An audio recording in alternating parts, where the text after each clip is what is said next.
A technician is only as good as the tools he uses. That includes the mind. You wouldn't travel somewhere without a map or directions. You won't fix a water leak without wrenches, and you don't discharge a capacitor without the proper protective equipment.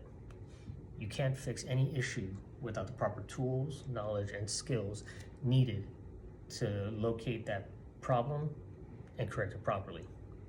Basic electrical troubleshooting and schematic reading are essential to anyone working in the field of electronics, but provides a valuable tool to developing critical thinking and problem-solving skills that can be applied to any job and in daily life.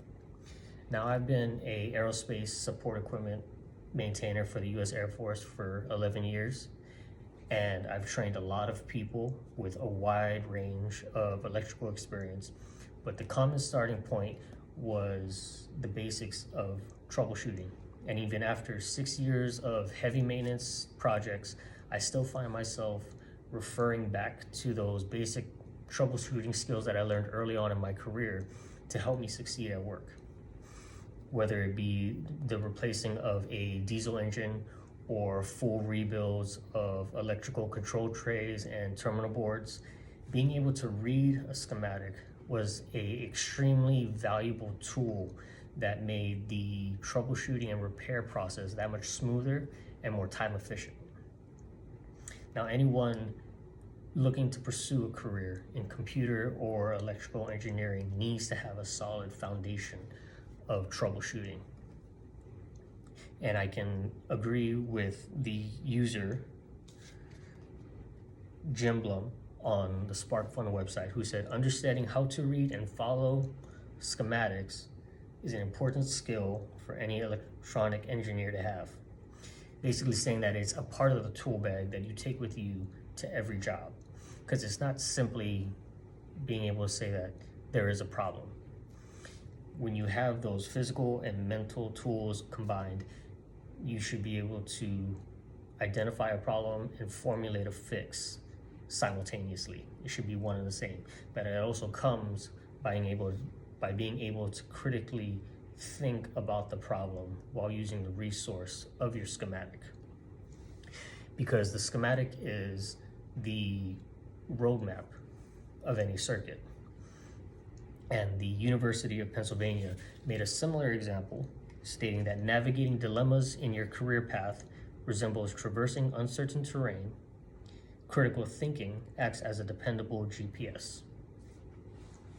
And we focus on the critical thinking involved with problem solving to avoid careless work, having to do double work, and making sure that we're doing the job in a timely manner.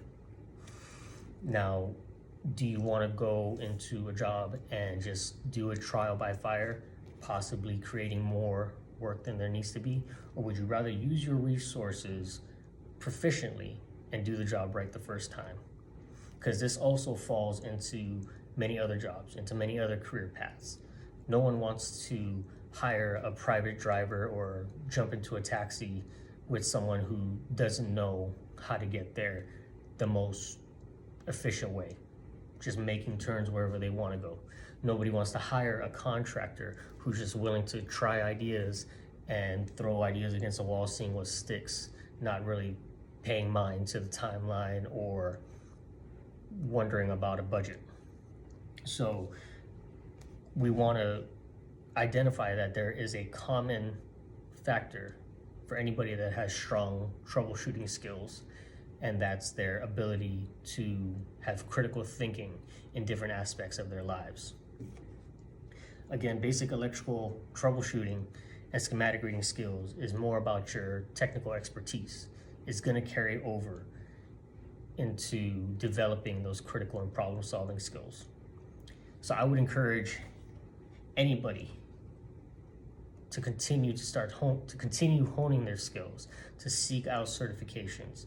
You know, if you're into software, they have companies like IBM that have master classes. They have Google, Apple, and Microsoft that offer certifications. And if you're just starting this journey, if you're just starting this career path, then be a sponge and soak up as much knowledge as you can, and do yourself a favor and set yourself up for success by learning the basics and creating that strong foundation for yourself.